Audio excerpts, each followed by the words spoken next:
This is how a record class would look like. See the simplicity of it. So we use a keyword called record. So as I've already mentioned that you will be using a special keyword called record, and this record got introduced from the version of Java 16 to highlight this again. And this email record, the email record is becoming the name of the record class. As I said, this is again going to be considered to be a class again. So records are created with the keyword called record by itself, but it is actually treated as a class once after the compilation is done. So having the name for the record is like email record here, and what we have here is the set of fields. So the syntax looked like this here, where the name of the record exists, and within the name of the record we are going to initiate the parameters which is going to carry the field declarations. So we use the data type for the fields like this, and we are going to give the field name and followed with a comma if in case we have further fields to be declared within this record. So this style seems to be entirely new compared to the style that we have used in a traditional class declaration. So inside a class declaration, we just start with open and close curly braces, and inside the class we hold all the declaration of fields, the constructors, the methods, and so on. But looking at the record style of syntax, the keyword record and followed with the name of the record, and then immediately we need to start the parenthesis where we are going to start declaring the fields for this record. Is this the only set of code that we need to write inside the record? Yes, indeed, only these number of snippets that's exactly required. Now just reiterate with the style from the traditional email DTO class which we have created. We had some 30 to 40 lines of code which got compressed just in 10 lines of code.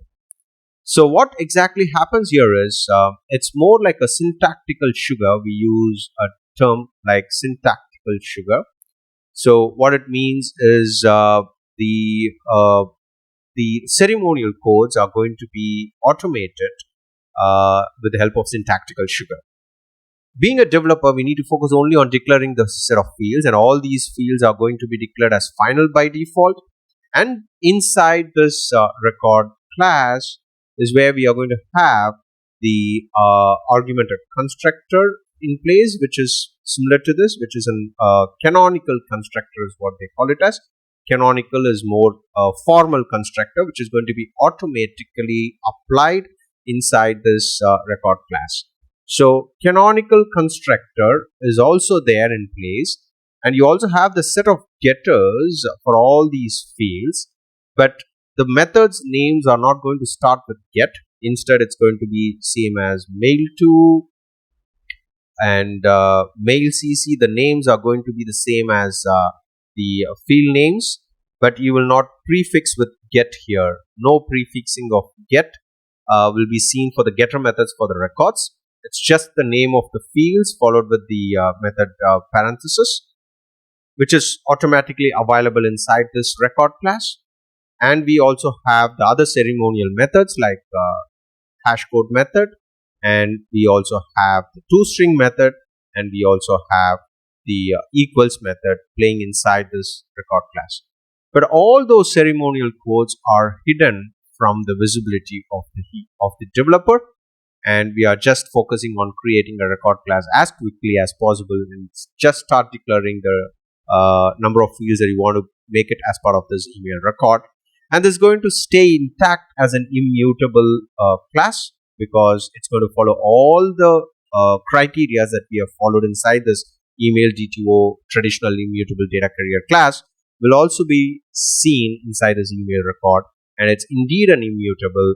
The values of these fields cannot be modified upon initial initializations because all these are declared by default as the final itself.